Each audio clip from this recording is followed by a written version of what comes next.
Doctor, ¿puede uno morir por el asma? Ciertamente, una persona se puede morir del asma, pero yo no creo que el asma se deba ver como una enfermedad que mata a las personas. En realidad mata a una fracción muy pequeña de asmáticos, aunque desafortunadamente la incidencia de muerte está aumentando. Recientemente leí sobre una proyección que indica que en Estados Unidos en el año 2002 entre 1 y 2 personas de cada 100,000 morirán a causa del asma. Así es que, comparada con otras enfermedades de mayor riesgo, el asma en realidad no es un padecimiento letal. Sin embargo, es una enfermedad que causa excepcional incidencia entre muchas personas, ya que es tan común y las estadísticas confirman cifras entre 5 y 10% de la población total. Entre infantes y niños de menor edad, yo he visto estadísticas de hasta un 30% afectados en las vías respiratorias. Siendo una enfermedad muy común, el impacto de su incidencia es muy fuerte, aunque, como dijo el doctor Wasserman, existen ya medicamentos tan eficaces que la incidencia no debería de ser tan alta como la es. Doctor Benkart, ¿en dónde puede uno recibir apoyo de tratamiento para el asma? La primera ayuda que una persona debe buscar es a través de su médico familiar, ya que este es el que puede identificar y ayudar al paciente en un diagnóstico de asma. Y una vez que el asma haya sido diagnosticada, la persona puede entrar en un régimen farmacoterapéutico apropiado, así como un buen control ambiental, el cual puede ser un aspecto clave en su tratamiento. Si el médico general considera que el paciente de asma necesita cuidados adicionales, entonces se deben involucrar a especialistas en alergia y asma, o quizá especialistas pulmonares que también atiendan el asma. Yo soy un médico alergista y cuando veo un paciente que llega con asma, además de documentar su historial, hacerles un examen físico y diagnosticarle el asma, trato de detectar cuáles son sus factores activadores y le dejo saber. Una vez que estos activadores se han confirmado, ellos son los que nos indican el tratamiento apropiado tanto por el lado ambiental como por el farmacoterapéutico. La otra gran ayuda que está disponible son las organizaciones nacionales e internacionales y las asociaciones de apoyo a los diversos tratamientos. Podemos mencionar la American Lung Association, así como la Academia Americana de Alergia, Asma e Inmunología. El Dr. Wasserman fue presidente de esta última y los interesados pueden contactarla en el número telefónico que aparece en la pantalla. También existe el Colegio Americano de Alergias, la Red de Alergia y Asma, Madres de Asmáticos y varias otras. Todas estas organizaciones han sido constituidas para apoyar al paciente, ofreciéndole educación y apoyo para el manejo adecuado de su asma. Gracias a todos ustedes por sus contribuciones. Dr. Wasserman, ¿tiene usted algún mensaje final? Sí, con gusto. Yo creo que el mensaje importante es que el asma es una enfermedad común y no trivial.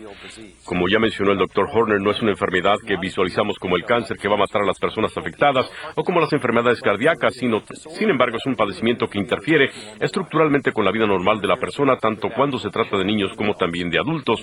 Y el mensaje más importante ahora es que tenemos buenos tratamientos para el asma. Esta enfermedad no debe tratarse frívolamente, ni tampoco el afectado debe limitar su vida alrededor del asma. Más bien debe buscar atención médica y tratar de aprovechar los excelentes medicamentos que tenemos ahora. Con medicamento apropiado e instrucciones ambientales relevantes, casi cualquier persona con asma puede regresar a una vida normal y plena. El restringir actividades es lo último que una persona afectada debe hacer. Muchas gracias a todos y a cada uno de ustedes. Ahora vamos a tener nuestra segunda sesión de preguntas y respuestas. Y ya tenemos una llamada en espera de México, de la Universidad Tecnológica de Tecámac. Adelante, México, adelante. Hola, ¿qué tal? Soy Domingo Báez Rojas. La pregunta es, así como existen actualmente las vacunas para evitar el contraer enfermedades en las personas, si existen enfermedades que están reguladas genéticamente como el asma y gracias a los estudios del genoma humano, se pueden desarrollar tratamientos para el ser humano en gestación a fin de prevenir que en el futuro se contraigan este tipo de enfermedades. ¿Es viable y a cuánto tiempo? Gracias.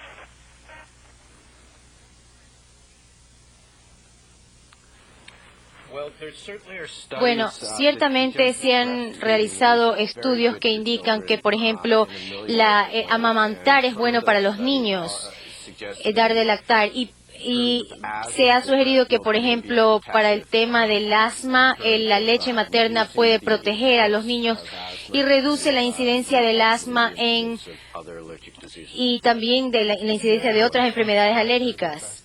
Muy buena pregunta. Creo que fue una pregunta excelente. Probablemente lo que querían era saber un poco lo que se llama la hipótesis de higiene que se mencionó hace un momento. Básicamente quiere decir que si la persona está expuesta a una infección bacteriana cuando es joven, la probabilidad de adquirir asma más adelante es menor, porque estamos hablando del sistema y de la infección antes que de la alergia, porque la leche materna ayuda, como acaba de decir el doctor, es más importante. La hipótesis todavía no se ha aclarado, de tal manera que no se puede basar en esta teoría. Otra cosa que podemos agregar es que la predisposición a desarrollar el asma y otras enfermedades alérgicas se hereda, pero la gente que no nace con estas enfermedades, nadie nace con estas enfermedades alérgicas necesariamente. Hay ciertas exposición a ciertas infecciones también causan el asma, pero por ejemplo, si se está expuesto a cierto tipo de condiciones, entonces se puede dar el desarrollo de las alergias. Así que hay cosas que se pueden hacer en cuanto al ambiente y al amamantamiento, y estamos buscando nuevas formas de prevención de estas enfermedades en personas que, por ejemplo, que lo sufren porque tienen problemas que son genéticos más bien. O sea que hay una predisposición genética por un lado, y por otro lado los factores ambientales y de salud que también entonces se combinan para producir la enfermedad. Muy bien. Ahora llega una pregunta de La Habana, Cuba, que nos llega de Sid Mattel. Adelante, Habana, adelante, Cuba. Buenos días a todos. Buenos días. Felicitaciones por el tema, muy afín con la situación actual y las condiciones del estrés en los trabajos. Mi pregunta concreta se refiere a lo siguiente. El estrés motivado por las condiciones anormales de trabajo, tales como la polución del aire por sustancias como polvos, pinturas, vapores, etcétera, puede llevar a padecer de asma crónica, como se ha dicho en este panel. ¿Se justificaría entonces considerarla como una enfermedad profesional? ¿Qué enfoque y tratamiento social o legal suele dársele en sentido general y en la experiencia de los ahí participantes?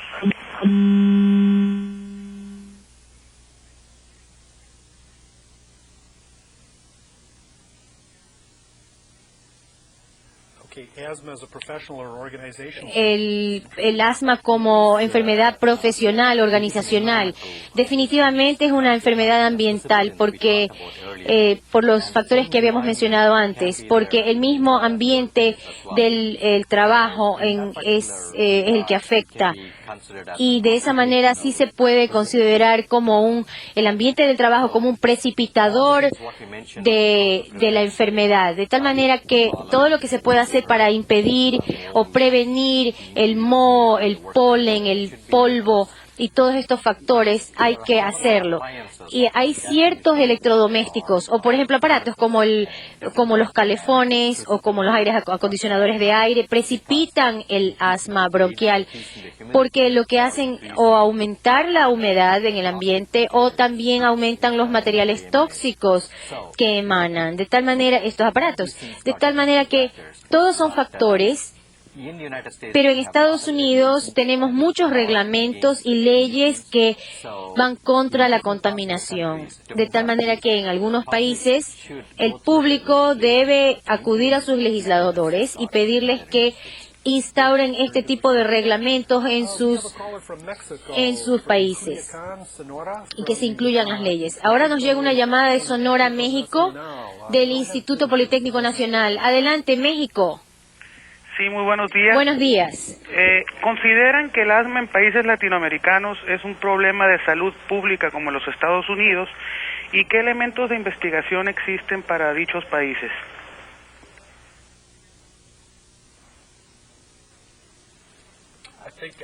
Creo que el asma es un problema a nivel mundial y hay algunos países o áreas que han sido más afectadas que otras, pero es un problema que es más específico en las zonas urbanas. Por ejemplo, ciudades como Ciudad de México, que tienen problemas muy graves de asma debido a los problemas de la urbanización, que comparado con el resto del mundo. Por ejemplo, sí que en México sé que es un problema bastante serio y yo agregaría que en Latinoamérica sí es un problema bastante grande porque la educación es un factor importante para el asma, porque hay médicos que cuidan a los asmáticos, tienen que educar a sus pacientes y hacerles ver qué es lo que tienen, en qué consiste la enfermedad que sufren para que puedan saber qué medicinas y también deben controlar a estos pacientes con en más detalle. Esta llamada nos llega no, se nos ha desconectado esa llamada, lamentablemente. Vamos a tomar la siguiente llamada. Tenemos a una persona que nos llama de aquí, de San Diego, de la red de salud, de educación a distancia, California. Adelante. Hello? Yes, hello, good morning. Yes, you are. Muy buenos días. Me pregunto qué se puede hacer por parte de los empleadores, de los patronos de la organización, para reducir al mínimo las alergias y de esta manera mejorar la productividad. ¿Qué pueden hacer los empleadores específicamente? ¿Qué cosas pueden hacer? Bueno, en base al tipo de ambiente de la organización podrían ofrecer, por ejemplo, mascarillas a los pacientes si el paciente sufre de asma bronquial aguda, por ejemplo, y puede crear un ambiente limpio y sano. Y tal vez, por ejemplo, poner purificadores de aire, que son los sistemas HEPA, los EPA, y podrían investigar exactamente el ambiente en el que la persona se desenvuelve o al que está expuesta esa persona. Bueno, por ejemplo, tenemos estos que soplan que tienen esa maquinita con la que soplan las hojas caídas, por ejemplo, y este tipo de aparatitos, ¿en qué forma afectan? Bueno, sí, especialmente aquellos que despiden vapores o humos. Entonces, habría que evitar todo tipo de humos, de vapores de gasolina, de humos de cigarrillo. Todos estos son detonadores activadores del asma. Debemos hablar sobre lo siguiente también, que otras de las cosas que pueden hacer las organizaciones mismas, los empleadores, en cuanto al medio ambiente, ambiente de trabajo donde se desenvuelven los empleados, es tener un poco más de sensibilidad con respecto a permitir o no a sus empleados, es decir, hacer que vayan a hacerse sus chequeos médicos y que se vea, por ejemplo, si hay una tos crónica en un empleado, que el empleado se haga ver de un médico y poner atención para que ellos realmente se examinen esos síntomas, y esto resulta muy importante porque hay mucha gente que es asmática y sin saberlo. Muy bien, muy buenas las preguntas. Ahora tenemos otra llamada de México, del estado de Chihuahua. Adelante, México. Adelante. Sí, buenos días. Buenos días. La pregunta es, ¿una persona alérgica qué posibilidades tiene de padecer asma o no necesariamente la desarrollará? Gracias.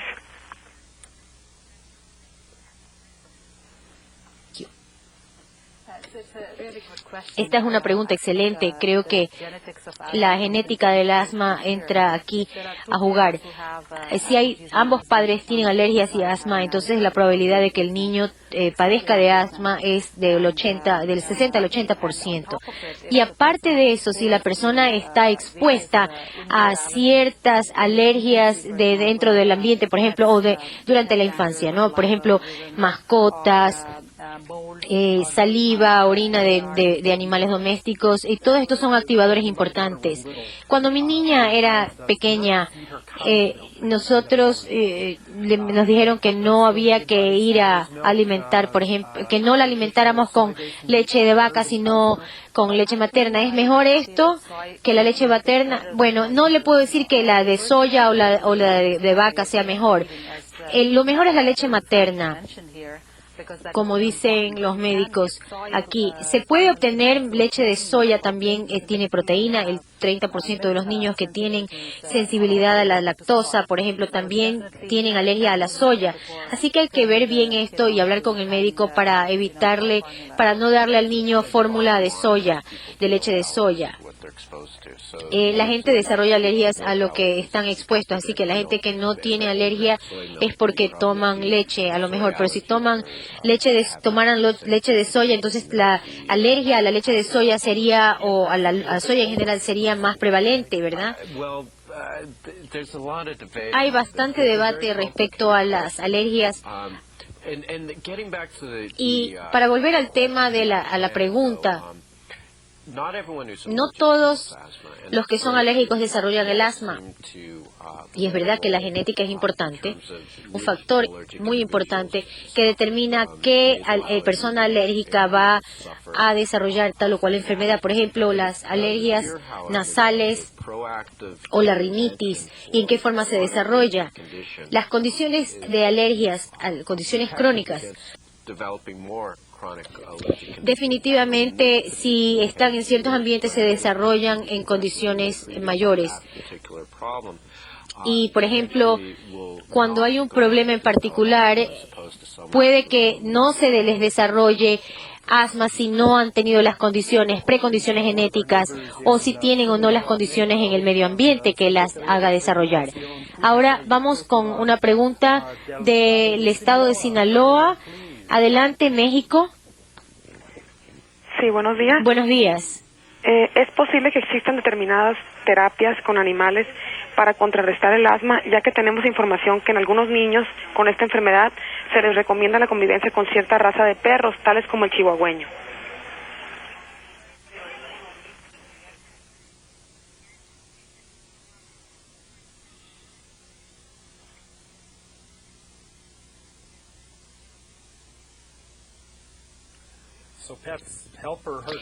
Entonces, digamos, ¿los animales domésticos ayudan o no ayudan?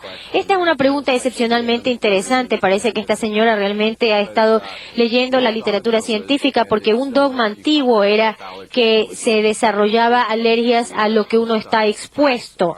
Y, por ejemplo, si uno tiene, y como las mascotas muchas veces son materiales alergénicos, y de hecho en algunos casos las alergias o el asma se relaciona con ciertos animales domésticos. Los niños que conviven con mascotas, con animales domésticos, por ejemplo gatos, parecen que están protegidos de ciertas alergias.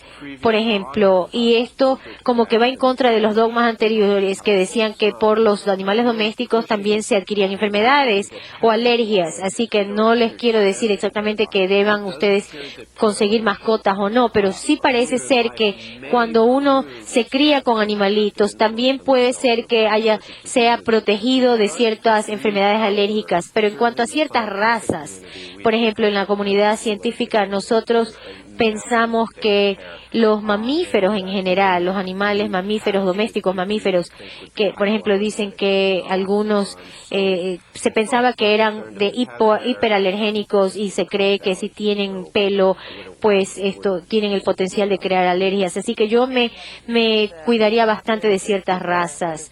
El pelo del animal no necesariamente es lo que produce alergia, puede ser la saliva, puede ser la orina, porque los animales domésticos pues son animalitos.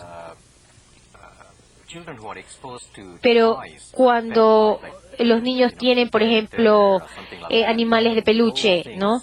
Estos también pueden ser alergénicos, porque, por ejemplo, tienen los ácaros, de tal manera que hay que lavar esos animalitos de peluche, de felpa, para evitar que tengan el moho y que tengan ácaros y estas bacterias que producen las alergias. Ahora nos llega otra llamada de México, del estado de Sinaloa. México, adelante. Colegio de Bachilleres, adelante. Muy buenos días. Buenos días. Hablo del Colegio de Bachilleres del estado de Sinaloa para solicitarles respuesta a una duda. ¿Los problemas psicológicos pueden desencadenar ataques asmáticos?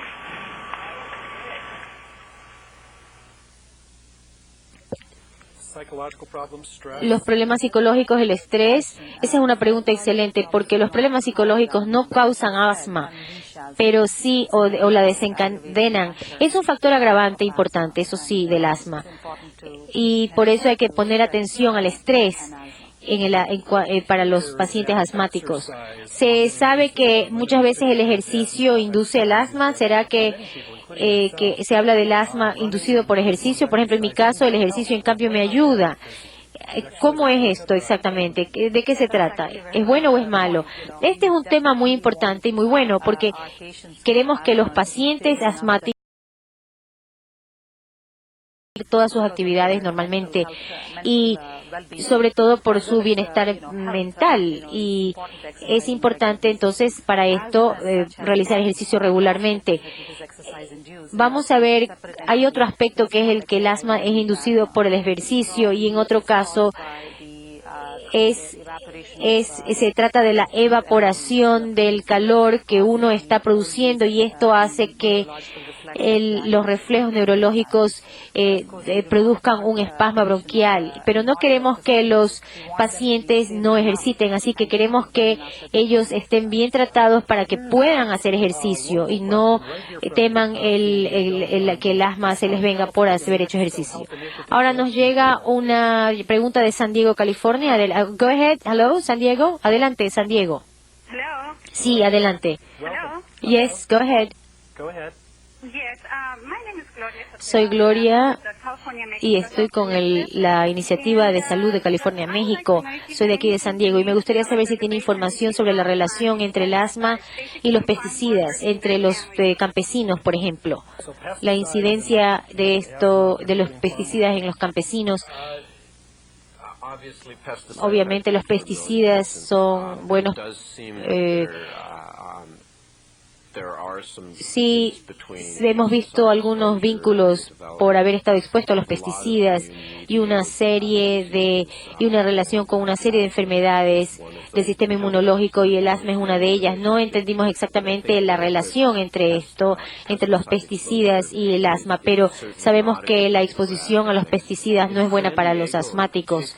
En San Diego en particular hemos encontrado que la incidencia de hospitalización ocurre no necesariamente en los cascos urbanos de nuestras ciudades, sino más bien en las comunidades rurales, en el Valle Imperial, por ejemplo, donde en el centro, en esa zona, donde la calidad del aire no es buena, es mala, pero por otros motivos, no tanto que no se comparan con lo del casco urbano. Así que es un enigma, no lo hemos resuelto. Me han dicho que tenemos tiempo para una pregunta más, y acá esta pregunta nos llega de la Ciudad de México, de la Dirección General de Educación Tecnológica, México, Distrito Federal. Adelante. Bueno, aló, sí, adelante la pregunta. México. Sí, gracias, muy buenos días. Nuestra pregunta va referente al primer módulo. ¿Cómo se puede medir la productividad en el sector educativo, ya sea en un plantel o a nivel nacional? Porque nosotros contamos con 429 planteles. Gracias. La pregunta se refiere al primer módulo, cómo se relaciona y cómo se establece la productividad en un ambiente educativo. Sí, la productividad siempre es bastante difícil medirla.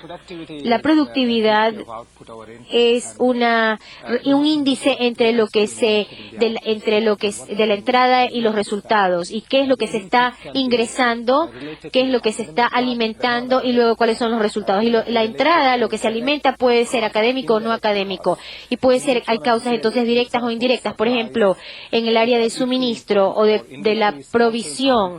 Hay cosas muy importantes en la industria y también en la parte académica. Bueno, se nos ha acabado el tiempo, lamentablemente. Tenemos que despedirnos ahora.